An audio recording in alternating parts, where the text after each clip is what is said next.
Hello everyone, welcome back on Saya Commerce classes.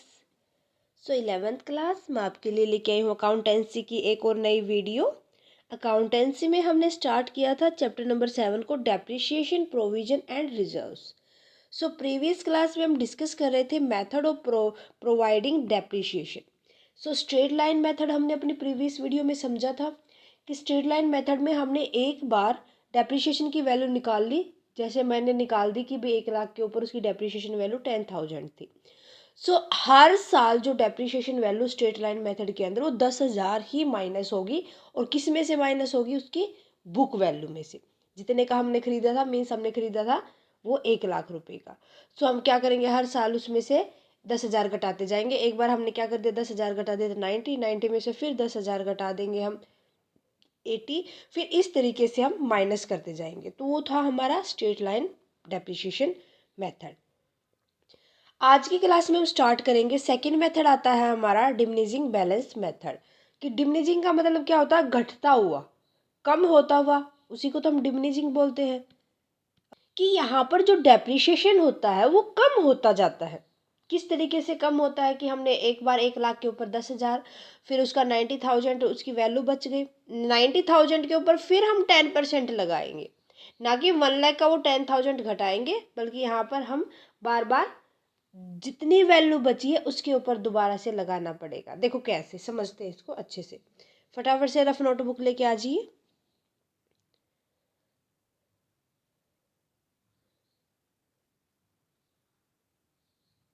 Okay, diminishing balance method. Under this method, depreciation is charged as a fixed percentage on the book value of asset every year. कि जो percentage, मान लो कि 10% से depreciation हुआ तो हर साल कितना होगा? 10% एक फिक्स परसेंटेज के साथ होगा। In first year the depreciation will be charge at the end of the year on the total cost of the asset. कि जो डेप्रिशिएशन चार्ज होगा वो किसके ऊपर? जो टोटल असेट की कॉस्ट थी उसके ऊपर ईयर के एंड में चार्ज किया जाएगा। Okay. So hence in straight line method में हमने क्या पढ़ा था? Amount of depreciation is same. Amount of depreciation जो 10,000 मैंने बार बार बताई थी आपको, वो सेम थी। But in diminishing balance method amount of depreciation goes on decreasing every year. जो डिमिनिशिंग बैलेंस मेथड के अंदर डेप्रिशिएशन की अमाउंट थी वो कम होती हुई जाती है। ठीक है। Depreciation can be recorded by crediting it to the asset account. कि जो डेप्रिशिएशन की रिकॉर्डिंग की जाएगी वो असेट अकाउंट की क्रेडिट साइड में की जाएगी। किस साइड दिखाएंगे हम? क्रेडिट साइड में असेट की में दिखा देंगे कि इसकी डिक्रीजिंग वैल्यू इतनी है। ठीक है। देखो कंसेप्ट आपको समझ आ गया मेरे ख्याल से। अब आपको मैं समझाती हूँ इसको प्रैक्टिकली। मैंने अभी पढ़ाया था आपको कि जो डेप्रिशिएशन होगा डिमिनिशिंग बैलेंस मेथड के अंदर वो एंड ऑफ द ईयर होगा। एंड ऑफ द ईयर होगा और जो कॉस्ट के बाद हमारी वैल्यू बचेगी उसके ऊपर होगा। ठीक है। मान लो कि हमारी कॉस्ट लगी 1 ईयर के अंदर, जिसके अंदर हमारी डेप्रिशिएशन आता है, कॉस्ट लगी हमारी 15,000। ओके, क्लियर है। और हमारी बुक वैल्यू थी कितनी? 2,000 की, 2 लाख की। सो फर्स्ट ईयर में हम क्या करेंगे? 2 लाख में से इसमें अगर मैं 10% के हिसाब से करके चलो तो 20 लेके चलो कि हमारी कॉस्ट कितनी लगी डेप्रिशिएशन के ऊपर? 20,000। सो कितना हो जाएगा? 20,000 इसमें से माइनस कर देंगे। क्लियर है। सो ये आ गई 180। ये तो खाली डेप्रिशिएशन की वैल्यू थी ना। अगर फर्स्ट ईयर में कोई और भी कॉस्ट होगी, मान लो कि हमने यहाँ पर 10,000 की अदर कॉस्ट की है, लॉस हो गया उसके ऊपर कोई भी, तो यहाँ पर 170 बचेगी। सो ये जो डेप्रिशिएशन देंगे अब हम 170 के ऊपर देंगे 10%, 17,000 का। नेक्स्ट ईयर फिर हम किस तरीके से, ये थी फर्स्ट ईयर की बात। कब की थी? फर्स्ट ईयर की। सो सेकेंड ईयर हमें जो एंड ऑफ द ईयर हमारे पास जितना बचेगा उसी के ऊपर देंगे। तो एंड ऑफ द ईयर हमारे पास कितना बचेगा? अब हमें जो 170,000 थे उनमें से 17,000 माइनस करके जो अमाउंट बचेगी, सो ये हमारे पास बचेगी 1,063 53,000। अब डेप्रिसिएशन 10% इसके ऊपर जाएगा भाई, कितना आ जाएगा, ये आ जाएगा हमारे पास 15,300। ठीक है, ऐसे फिर नेक्स्ट ईयर जो हमारे पास इसमें से जो डेप्रिसिएशन माइनस करेंगे उस वैल्यू पे बचेगा। ठीक है, सो एक और वर्किंग नोट देखते हैं इसके लिए, फटाफट से स्क्रीनशॉट लो। मान लो कि किसी भी मशीनरी की कॉस्ट थी हमारे पास, कॉस्ट ऑफ मशीनरी, बात करें कब, ये 1 जनवरी 2020 की बात, कितनी थी, 120 की थी। डेप्रिसिएशन चार्ज होगा, बताया गया है आपको, डेप्रिसिएशन चार्ज किया जाएगा लास्ट ऑफ द ईयर, हम करते हैं कितना, इसका 10%। सो डेप्रिसिएशन को हम यहाँ पर क्या कर देंगे, लेस। डेप्रिसिएशन कब, ऑन 31 दिसंबर 2020, कितना आएगा, 120 का 10%, 120 का 10% हो जाएगा 12,000, माइनस कर दो, ये हमारे पास आ जाएगी 1,08,000 की। सो ये अब हमारे पास बुक वैल्यू है, कब क्या बचेगी, ये बुक वैल्यू मशीनरी की कब, ऑन 1 जनवरी 2021 को। क्लियर है, अब हमें करना क्या होगा, इसी के ऊपर डेप्रिसिएशन देना होगा, लेस कर देंगे हम डेप्रिसिएशन ऑन 31 दिसंबर 2021, 1,08,000 का कितना, 10%, ये आ जाएगा हमारे पास 10,800। क्लियर है, ओके।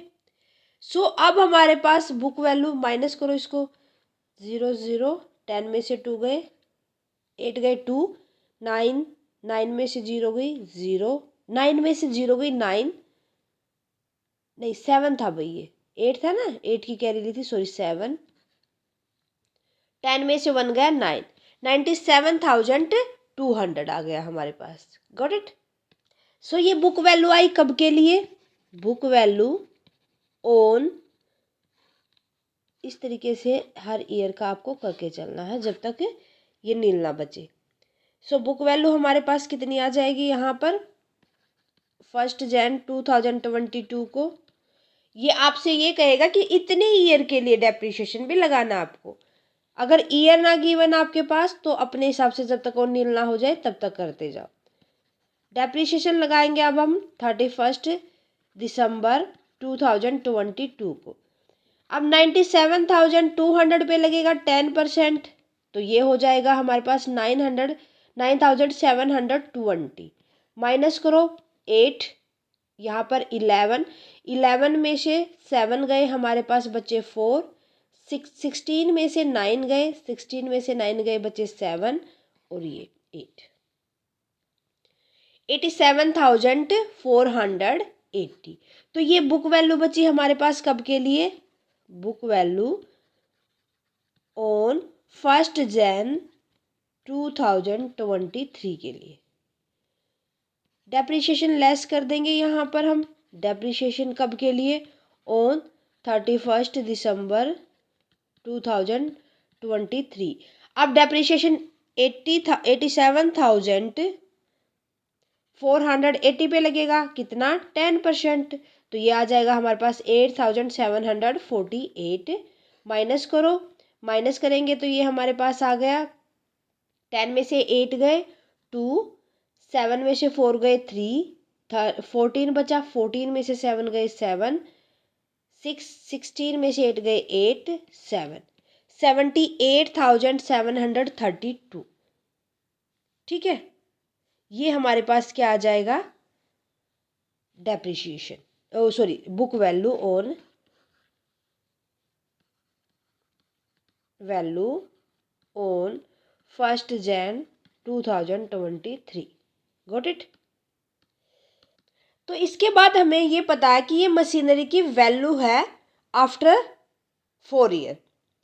ठीक है, सो इसके बाद हमें 3 ईयर, आफ्टर 3 ईयर, तो इसके बाद हमें ये देखना है कि जो डेप्रिसिएशन हमने चार्ज किया है भाई, जो डेप्रिसिएशन चार्ज किया टोटल कितना चार्ज किया है 12,000, 10,800, 9,720, 8,748। सो इसको टोटल करेंगे तो ये हमारे पास कितना आ जाएगा,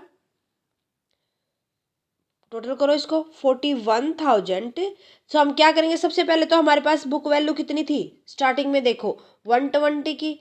अगर हमें निकालना है यहाँ पर बुक वैल्यू ऑन ये हमें मैच कैसे करना है कि हमारा सही आया है या नहीं आया। टोटल डेप्रिसिएशन ऐड करो, उसको हम 120 जितनी वैल्यू थी उसमें से माइनस कर देंगे 41,268। सो ये हमारे पास आ गया 78,732। दैट मीन हमने डेप्रिसिएशन सही लगाया है। ठीक है, तो ये बुक वैल्यू हो गई हमारे पास कब 1 Jan 2023 में। इसको आपको याद रखना है यहाँ पर। Got it. फटाफट से स्क्रीनशॉट लो, फिर मैं इसको डिलीट करती हूँ, आगे बढ़ती हूँ। देखो हमारे पास बुक वैल्यू आई थी, बुक वैल्यू ऑन 1 Jan 2023 78,732 आई थी। क्लियर है। अब हमें कह रखा है कि 2023 के अंदर सेल कर दिया मशीनरी को, तो सेलिंग प्राइस इसमें से लेस कर दो। क्या कर देंगे, less sale price. Sale price कितने में किया भाई, 78,732 की तो हमारी की वैल्यू थी, सेल कर दिया उसने 34,500 में। सो इसको माइनस करेंगे तो हमारे पास कितना आ जाएगा 44,232। तो अब देखो थी कितने की हमारे पास, इतने की, बेच दी कितने में, इतने में। तो भाई कम में बेचिए तो क्या होगा हमारे को, loss, loss on sale of machinery, घाटे में बेचिए मशीनरी। ठीक है, अब हमें डेप्रिसिएशन लगाना है किसके ऊपर, रिमेनिंग मशीनरी के ऊपर जो बची है हमारे पास। वो कैसे, ठीक है, इतना स्क्रीनशॉट लो, समझाती हूँ। अब हमें निकालना है डेप्रिसिएशन ऑन रिमेनिंग मशीनरी। ये भी एक पॉइंट आता है आपको प्रैक्टिकल पॉइंट ऑफ व्यू से, बहुत ही इंपॉर्टेंट है। ठीक है, मान लो हमें निकालना है कि हमारी जो कॉस्ट आई थी, कितनी आई थी मशीनरी की, कॉस्ट ऑफ रिमेनिंग मशीनरी। ठीक है, हमारे पास टोटल मशीनरी कितने की थी, 8 लाख की थी। एक मशीनरी हमने 120,000 की, तो वो कितने में सेल आउट कर दी थी, 78,720 में सेल आउट की थी। ठीक है, तो हमें करना क्या होगा यहाँ पर कि जो हमारे पास ये मशीनरी है उसको हम माइनस कर दो, जो हमने सेल आउट कर दी, चाहे वो लॉस में की हो चाहे वो प्रॉफिट में की। पहले तो ये देखो, अगर 8 लाख में से हमारे पास 680 बचेंगे अगर एक मशीनरी को माइनस कर दिया। अब इसके ऊपर हमें क्या करना है, डेप्रिसिएशन देना है। इसके ऊपर डेप्रिसिएशन हम किस तरीके से देंगे, यहाँ पर हम लेस कर देंगे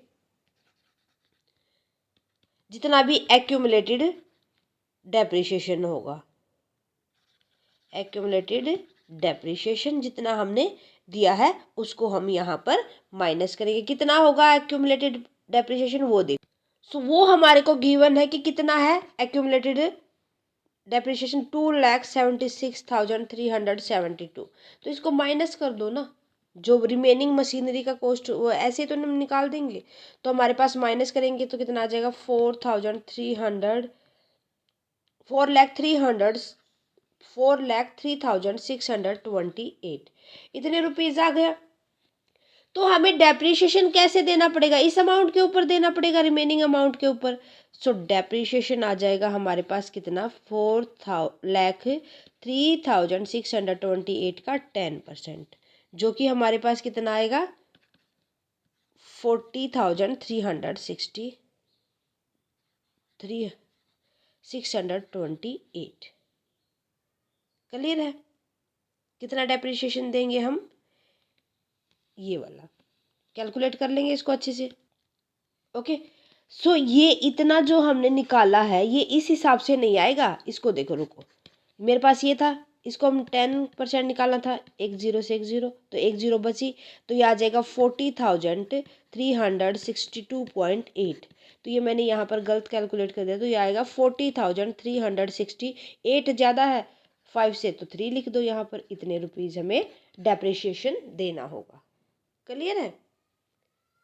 तो इस तरीके से हमें रिमेनिंग मशीनरी के ऊपर भी डेप्रिशिएशन निकालना पूछ सकता है हमारा, जब क्वेश्चन निकालेंगे, प्रैक्टिकल क्वेश्चन लगाएंगे तो। ओके, सो स्टूडेंट, ये था हमारा डिमनिजिंग डेप्रिशिएशन मेथड।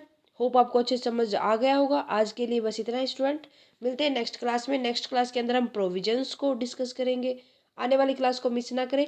आज की क्लास में अगर किसी भी पॉइंट के अंदर डाउट है तो मुझे कमेंट सेक्शन में लिख दें, साथ के साथ कमेंट करके बता दीजिए आज की क्लास कैसी लगी। Thank you very much student, मिलते हैं नेक्स्ट क्लास में।